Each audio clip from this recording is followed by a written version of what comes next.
똑똑. 네, 들어오세요. 지금부터 사이상담소 시작하겠습니다. 가족, 친구, 연애, 인간관계 사연 등 기다리고 있어요. 사이사이 POD 메일로 똑똑 문 두드려주세요.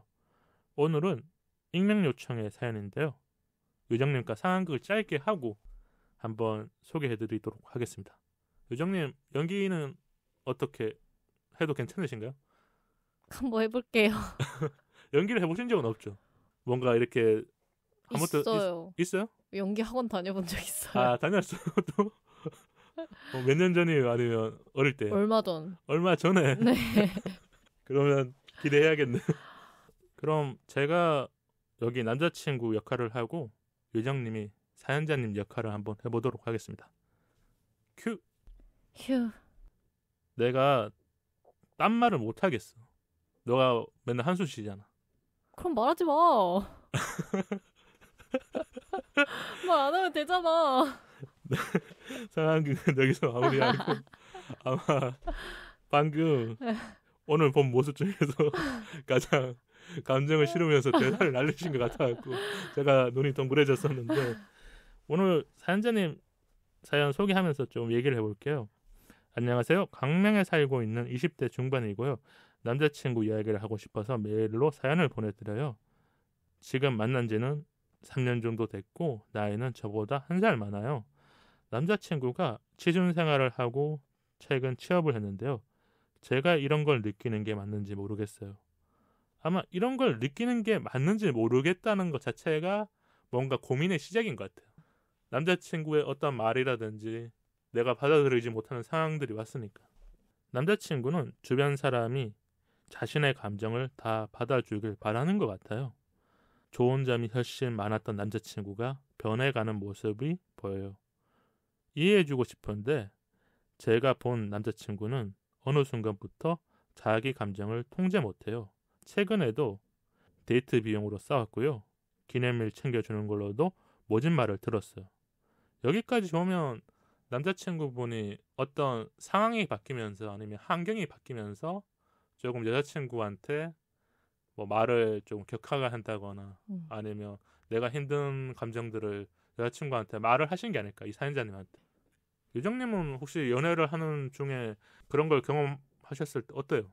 잘 지내다가 네. 뭔가 남자친구의 변화된 모습을 보게 된다면? 전 말하라고 해요. 아, 너가 힘들면 뭐 힘들다고 말을 해, 이렇게? 불만 있으면 말을 해. 지금 근데 요정님 그거 알아요? 네. 방금 또 표정이 변해요. 이게 뭐랄까 대사를 나누는 건지 모르겠지만 요정님이 대화할 때 뭔가 어떤 자기만의 감정을 싣고 말을 할 때는 제가 봤었을 때 표정이 좀 변하시는 것 같아요. 뭐 친구한테 그런 말 들은 적 있어요? 표정이 이렇게 좀 잘 보여진다. 있어요? 없어요? 전 얼굴에 티가 다 나는 편이라고. 네네, 그런 거 같아요. 네. 방금도. 다시 사연으로 돌아오자면요. 제가 서운하게 하는 일이 생기면 남자친구의 마음이 차가워진 게 보여요. 어떤 날은 우울한 감정을 토로하면서 기대려고 했던 것 같기도 한데 제가 다 받아줄 수 없을 때가 있어요. 자기가 상처받은 것을 저한테 다 돌려주려 하기도 했고요. 이게 제일 힘든 것 같아요. 남자친구분이 감정적으로 지쳐가니까 이 사연자님이랑 사귀는 게 3년 정도 됐잖아요. 예전에 뭔가 다퉜던 일이거나 예전에 참고 넘어간 일을 다시 끄집어내서 말을 한 게 아닐까. 너 그때 왜 그랬어? 나 그때 막 참고 있었어. 이렇게 할 수 있잖아. 이렇게 하면 어떨 것 같아요? 남자친구가 시간이 좀 지나고 나서 너무 싫어요. 그럼 그때 얘기하지 왜 이제 얘기해? 이럴 것 같아요. 이게 받아들이는 사람에 따라서 왜 지금 이걸 얘기하는지에 대해서 이렇게 물어볼 수도 있고 아니면 이 사연자님처럼 머리가 복잡해지는 거죠. 왜 나는 잘 지나간 일에 대해서 이렇게 다시 마음적으로 힘들게 되는 걸까? 아마 사연자님은 후자인 것 같아요. 굳이 남자친구가 하지 않아도 될 얘기들을 조금 TMI처럼 했거나 아니면 감정적인 상태에서 얘기를 하니까 그게 조금 더 힘들지 않았을까 이런 생각이 들고 남자친구가 다시 더 노력해볼게라고 했지만 오히려 사연자님은 조금 더 마음이 복잡해진 것 같아요. 그 말 어때요? 뭔가 연인 간에 싸우고 있는데 네. 끝에 내가 더 잘할게. 내가 더 노력해볼게. 이런 말은 여자분들이 들었을 때 어떻게 들리나? 아니면 뭐 상황에 따라 완전 다른 건가요? 굳이 그때로 들어요. 그렇구나. 너가 더 너 이제 노력하겠구나. 노력해야지 이제 이렇게 보는 거군요. 알겠어. 이정님 뭔가 되게 재밌게 얘기해 주셔서 제가 조금 많이 웃었는데 지금 이 사연 자체는 조금은 어떻게 보면 사연자님한테는 복잡한 사연 같아요. 서로 괜찮아질 거라는 작은 믿음이 있었는데 그저께 남자친구가 감정을 해결 못한 채 제가 먼저 잠이 든 적이 있어요. 그 다음날 또 이야기하더라고요. 제가 회사 일이 바빠지면 연락도 못하게 되는데 카톡이 많이 와 있어서 한숨 쉬었더니 뭔 말을 못하겠느라고. 아까 우리가 상황극을 했었던 것처럼 네. 사연자님은 이걸 계속 받아주고 있으니까 나도 모르는 그 한숨이 딱 나온 거 있잖아요. 아니면 카톡으로 뭐 이모티콘을 보냈을 수도 있고 아니면 그냥 휴라고 진짜 보냈을 수도 있고. 참 힘드네요. 제가 감정을 다 받아주지 않고 싶은데 어떻게 해야 될까요?라고 사연을 보내주셨는데 일단 이 사연 보면 사연자님이 많이 지쳐 있어요. 네. 요 사연은 짧게 소개를 해드렸지만 아마 이런 상황들이 잦아지거나 아니면 남자친구가 카톡을 막 여러 개 보내놓고 장문으로 보내놓으면 이거 읽다가 막 지치잖아요. 맞아요. 유정님은 혹시 그런 카톡을 받은 적 있어요? 조금 뭐 장문이 아니어도 남자친구가 자기 기분이라든지 아니면 자기 감정을 다 표현하는 거를 카톡으로 다 보내놓으면. 네. 그런 적 있죠. 그때는 유정님 어떻게 하셨어요? 저 똑같이 장문을 보내줘요. 너도 한번 받아봐. 네. 이런 느낌이군요. 그러면 이렇게 보내고 났었을 때 풀리던가요? 아니면 서로 오해가 또 생기던가요? 저는 개인적으로 카톡으로 장문 보내는 거는 별로 안 좋아요? 네. 그러면 이 사람이 어떤 말투로 말하는지 모르니까 전혀 그 안에 감정이 없는 거잖아요. 네, 그냥 더 오해할 수도 내용만 다 있고. 담겨져 있으니까. 네. 그래서 이렇게 막 카톡으로 싸우다가 그냥 전화해서 전화해서 오히려 말로 다 해. 말로 하면서 그게 뭔가 오해가 있었으면 다 한 번에 표현하는 맞아요. 거군요. 아마 이게 커플들마다 좀 성향이 다를 것 같긴 해요. 어떤 분들은 싸우거나 아니면 어떤 갈등이 생기면 통화를 하거나 아니면 만나서 네, 맞아요.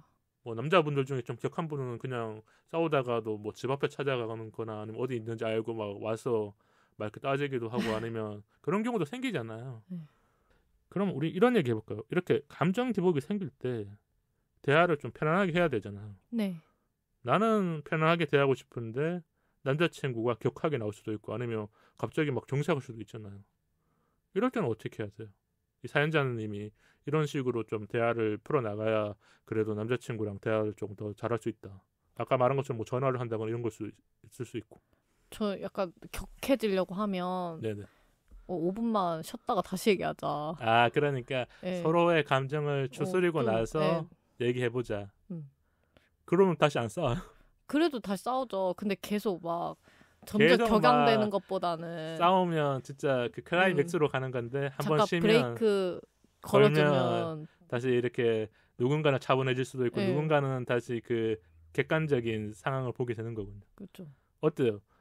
유정님이 객관적인 상황을 더 잘 보는 것 같아요? 아니면 전 그리고 애초에 네. 격양돼서 잘 안 싸워가지고 아 그렇게 싸우시는 편은 아니군요. 네. 전 그냥 포기해버려요. 아 오히려 그런 상황이 생기기 전에 끊어버리는 거군요. 네. 왜냐면 이런 상황이 생기면 짜증나는 게 느껴지잖아요. 그쵸. 나는 하고 싶은 말을 해야 되는데 상대가 막 교양돼서 아니면 화가 나서 아니면 감정을 이기지 못하고 했었을 때 지금 이 사연에서도 남자친구분이 막 한두 번 이렇게 막 감정 쏟아내고 여자친구분이 그걸 받아주니까 계속 하는 거잖아요. 그게 지금 습관화가 좀 되신 것 같아요. 맞아요. 전 그래서 그 중간에 그냥 끝내버릴 것 같아요. 끝내야 어느 정도 브레이크가 걸리거나 남자친구가 인지를 하는 거죠. 맞아요. 근데 이 상황들이 생각보다 많지 않았기 때문에 여기 사연자님의 남자친구가 그냥 쭉 다 말한다거나 아니면 너가 받아주겠지 이런 생각을 할 수도 있는 거고. 맞아요.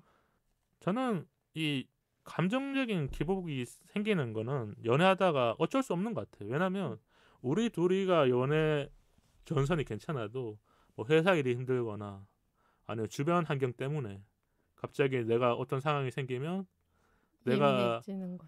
예민해지니까 자주 만나고 있는 여자친구 아니면 연락하는 여자친구한테 말을 하는 건데 이거를 다 받아줄 수는 없어요. 가족도 못 받아주거든요. 이건. 맞아요.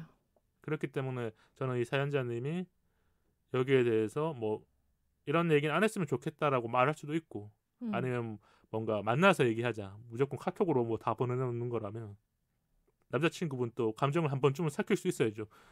퇴근하고 집에 왔는데 막 화가 나서 여자친구한테 카톡만 보내고 있으면 그것도 조금 그렇잖아요. 맞아요. 그리고 또 한번 얘기해보고 싶었던 게 혹시 이렇게 힘든 일이 생기면 연인한테 바랄 때가 있잖아요. 내가 뭔가 힘든 일이 생겼었을 때 어떤 점을 가장 바라는 것 같아요. 우리가 남자친구가 이런 걸 바라기 때문에 이 사연자님한테 얘기했다는 걸 한번 부드럽게 좀 얘기해보죠. 이게 지금 안 좋은 쪽으로만 갔었을 때 남자친구의 잘못이 크지만 이 남자친구도 뭔가 정신을 차리고 나서 부드럽게 다가온다면 무엇을 바라기 때문에 그러는 걸까? 적당한 위로. 너무 어줍잖은 조언 말고. 그러니까 일단 가장 첫 번째 단계가 나의 말을 공감해주면서 위로해주길 바라는 거고. 힘들었겠다. 근데 저는 딱히 막 공감도 막 호들갑스럽게 막 진짜 그랬어? 그런 일이 있어? 막 약간 이런 것보다 그냥 네네. 아 힘들었겠다 하고 옆에 있어주는 것만으로 위로가 그게 된다고 힘이 될 때가 생각을. 있잖아요. 네. 그러니까 우리가 지난 방송 때 했던 것처럼 인지적 위로와 감정적 위로 이 두 가지로 나뉘거든요. 그런 상황인 것 같아요. 저는 여기 사연자님이 이렇게 대화로 하는 것보다 요즘 날씨 좋아졌잖아요. 어딘가 같이 걸어간다거나 산책을 한다거나 걸어가면서 싸우는 거 아니에요? 아니 뭐 걸어가면 그래도 좀 주변 사람들의 시선을 신경 쓰기 때문에 이 카톡처럼 뭐 할 말 다 할 말은 하지 않을 것 같으니까 아니면 동네 주변에 분명 산책로라든지 이렇게 걸어 다닐 때 있잖아요.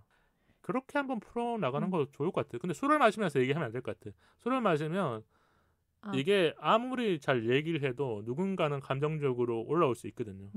그렇기 때문에 저는 뭐 만나서 얘기한다면 걸으면서 얘기하는 게 제일 좋지 않을까. 카페에서 얘기할 수도 있지만 어때요? 걸어서 좀 얘기하는 것 같은 거. 네. 그러면서 막 손 놓고 걷지 말고 그냥 진짜 손 잡고 아무리 싸워도 손 잡고 걸어야 돼. 약간 우리가 이렇게 뭔가 감정의 손을 놓지 않았다. 그러니까 싸워도 이걸 놓지 말자. 맞아. 약간 그런 거 하나의 장치가 있어야 되거든요. 네, 깔아두고 해야. 저는 이런 것 같아요. 이게 내가 지칠 때 연인한테 바라는 점은 위로도 있지만 그냥 내 마음을 누군가한테 털어놓고 싶은 것 같아요. 근데 그 누군가가 내가 만나고 있는 여자친구일 때 가장 좋잖아. 왜냐면 이게 친구한테 가족한테 못 털어놓는 그런 뭔가 부끄러울 때가 있거든요. 아니면 뭔가 이렇게 나만의 사정에 의해서 친구한테 말하기는 좀 그렇고 뭐 부모님한테 말하기는 그런데 여자친구한테 말하면 어느 정도는 그냥 좀 괜찮아질까. 근데 이게 너무 잦아지면 당연히 우리가 아까 짧게 얘기한 것처럼 감정의 쓰레기통이 되는 거잖아. 왜냐면 모든 감정을 다 받아준다는 거는 이 세상에 없어요. 그런 사람. 이게 말할 때도 중요한 게 약간 썰 풀듯이 얘기해야 받아줄 수 있지. 막 진짜 너무 막 너 너무 힘들었어 이렇게 지쳐 막 너무 부정적인 말로 단어가 많이 들어가면 좀 그렇잖아. 그러면 안 될 것 같아요. 그러면서 누군가는 뭐 이렇게 아씨 뭐 이렇게 하거나 아니면 그런 조금 이렇게 부정적인 그런 말들을 많이 넣으면 이 듣고 있는 사람 입장에서도 그 상황 안에서는 괜찮지만 또 집에 와서는 막 신경이 쓰이잖아. 아니면 데이트하러 또 갔는데 오늘은 또 기분이 어떨까 이렇게 눈치를 보게 되는 사람도 있을 거고. 맞아요. 그게 연애할 때는 좋은 영향이 아닌 거죠. 그럼 우리 이런 얘기 한번 해볼까요? 지금 이 사연자님이 분명 지쳐 있어요. 근데 스스로를 좀 지켜야 되잖아요. 네. 왜냐하면 남자친구가 변하지 않은 이상 어느 정도 내가 지켜나가야 지금의 연애 안에서 조금은 더 건강해질 수 있잖아요. 혹시 뭐 유정님은 이렇게 좀 내 마음을 지키거나 아니면 좀 이 안정감을 찾았다 이런 게 있을까요? 이별. 이별로 안정감 찾을 수 있을 것 같은데. 아 그러니까 해결되지 못한 상태라면 끝을 보는 게 어떻게 하면 가장 마음적으로는 그 편안해지는 거. 그리고 그 약간 그렇게 초강수를 둬야 남자친구가 깨닫고 아 그런 사람들이 있어요 진짜. 미안해 안 그럴게 이렇게 될 수도 있으니까. 그게 진짜 강한 뭔가 자극을 줬었을 때 이렇게 딱 정신 차리는 사람도 있잖아요. 맞아요. 근데 이 남자친구분이 그러신지는 모르겠지만 3년을 만났으니까 사연자님이 안 헤어질 거라는 거를 아는 그런 사람 있잖아요 진짜. 맞아요. 왜냐하면 어느 정도 연애를 하고 내가 마음적으로 이렇게 참 안정적인 연애에 들어왔었을 때는 헤어진다는 게 쉬운 일이 아닌 걸 알거든요. 누군가 헤어진다는 말을 하거나 이별을 겪었을 때 후유증이 크기 때문에 내가 이렇게 해도 이 사연자님 그러니까 남자친구가 이렇게 해도 사연자님이 다 받아줄 거야라는 뭐 착각 같은 걸 할 수도 있는 거고. 맞아요. 그러면 유정님이 말한 것처럼 조금 나 이제 뭐 여기서는 오빠니까 오빠 못 만날 것 같아. 오빠가 맨날 그런 얘기 하니까 나 진짜 너무 감정이 지쳤어. 뭐 이런 얘기를 하셔야 될 것 같아. 그 잘 따져봐야 될 것 같아요. 연애하면서 재밌는 것보다 이렇게 힘든 게 더 크면 그건 헤어져야 되는 것 같아요. 그런 상황들이 더 많아지는 거면 분명히 권태기일 수도 있고 아니면 이게 이별의 전조 증상일 수도 있고 아니면 내 마음이 이 사람을 더 이상 받아줄 수 없을 것 같다. 네. 그러면 유정님은 이럴 때 조금 마음이 지쳤다 이런 게 있을까요? 뭐 꼭 상황이 아니어도 아니 내 감정이거나 연애를 하는 중에 잦은 똑같은 실수를 반복할 때? 아 그러니까 이런 상황이 생기지 않길 바랬는데 또 한 번 생기거나 아니면 남자친구가 뭐 말실수를 한다거나 행동의 실수가 여러 번 생겼었을 때는 유정님은 그때는 아 남자친구가 변하지 않겠구나 네. 그렇게 머릿속에 들어오잖아. 맞아요. 그럼 이별. 그럼 이게 뭐 신뢰되는 질문일 수도 있지만 유정님은 그런 실수를 한 적은 없어요? 저도 분명히 있겠죠. 근데 남자친구가 이런 건 하지 마라 뭐 이런 거 없었어요? 유정님한테. 이런 거? 아니면 이게 뭐 신경 쓰여 이렇게 말한 적? 저 남사친 문제 신경 쓰인다고 한 적 있는데 전 그 후로 연락을 진짜 다 끊었어요. 아 오히려 그러니까 남자친구의 마음을 존중해 준 거네. 네. 내 스스로 그러니까 해결해버린 거잖아요. 그러면 이게 풀리는 거잖아요. 네. 여기서도 사연자님이 해결할 수 있는 방법은 사연자님이 바뀌기 쉽지 않을 수도 있고 남자친구도 바뀌기 쉽지 않을 수도 있는 거예요. 왜냐하면 계속 받아주는 상황에서 못 끊어내는 사람이 있거든요. 네. 그러면 감정을 계속 받아줘야 되기 때문에 사연자님 입장에서는 지쳐가는 거고 남자친구도 하지 말아야 될 말을 퇴근해서 지쳐서 아니면 여자친구 만나자마자 카톡으로 또 연락 안 받는다고 남겼을 때는 이런 얘기는 사연자님한테 마음이 아프겠지만 지금 아니면 못 끊어내요. 맞아요. 왜냐면 제가 봤었을 때는 3년 연애를 한 거는 여러 가지 진짜 좋았던 기억, 그 안 좋았던 기억이 이렇게 다 겹겹이 쌓여 있거든요. 그러니까 안 끊긴다는 거죠. 이럴 때는 어떻게 끊어내야 돼요? 이렇게 마음을 그냥 진짜 정리해야 된다면 이 사연자님 말고도 이런 비슷한 상황을 겪고 있는 청취자분들을 위해서 조언을 해준다면 유정님은 좀 이렇게 그래도 전 헤어지면 네. 헤어지자고 얘기하고 주변 사람들한테 다 알려요. 아 오히려 주변 사람들한테 알리면서 내가 결정한 게 확실하다. 네. 이거에 약간 책임을 지는 거죠. 네. 내가 헤어졌는데 또 만나지 못하게. 아 오히려 그런 식으로 장치를 만듦으로써 내가 책임감 있게 내가 진짜 고민을 많이 했다는 거를 주변 사람들이 아니까 다시 남자친구가 연락 와도 아니면 어떤 뭔가 맞아요.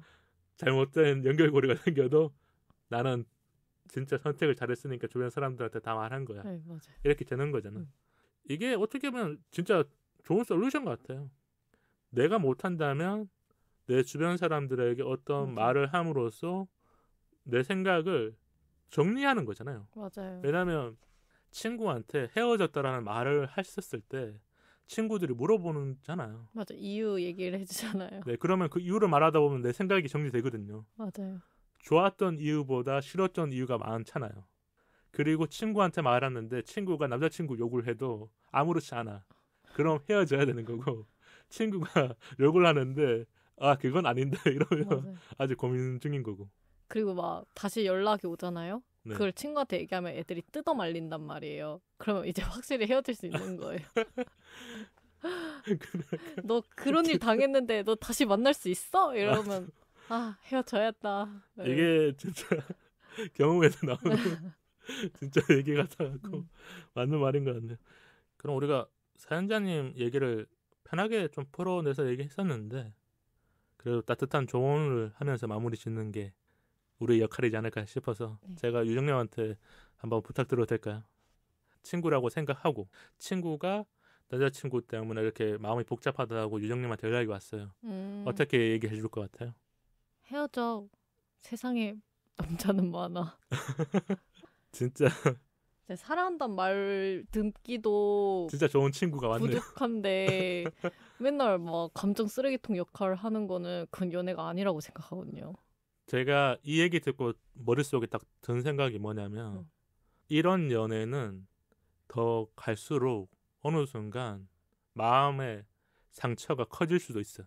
맞아요. 이게 지금이 지나면 괜찮아진다고 생각하는 사람들도 있는데 막상 내가 애써서 아니면 내가 뭔가 마음적으로 지쳐서 6개월 뭐 9개월 가는 사람도 있잖아요. 그 이후에 어느 순간 후폭풍이 더 와요. 맞아요. 내가 그때 왜 참았지? 내가 왜 그때 못 헤어졌지? 이런 생각이 드는 것보다 지금 또 새로운 오신 분 만나면서 아니면 잠깐 연애를 멈추고 내가 돌아볼 수도 있고 왜냐면 3년을 연애했다는 거는 그만큼 좋은 관계를 맺었고 남자친구랑 추억을 쌓았으니까 정리할 때도 마음적으로 잘 하실 수 있지 않을까. 이렇게 이런 관계를 계속 유지하는 동안 좋은 남자를 놓칠 수 있다고 생각해요. 그래서 빨리 헤어지고 좋은 사람 찾아오는 게 낫다. 지금 그리고 봄이니까 벚꽃을 피고 또 여러 곳에 돌아다닐 곳이 많으니까 맞아요. 현실적인 조언으로 오늘 사연은 마치도록 하겠습니다. 그럼 사연자님 힘내시고요. 오늘 사연 보내주셔서 감사합니다.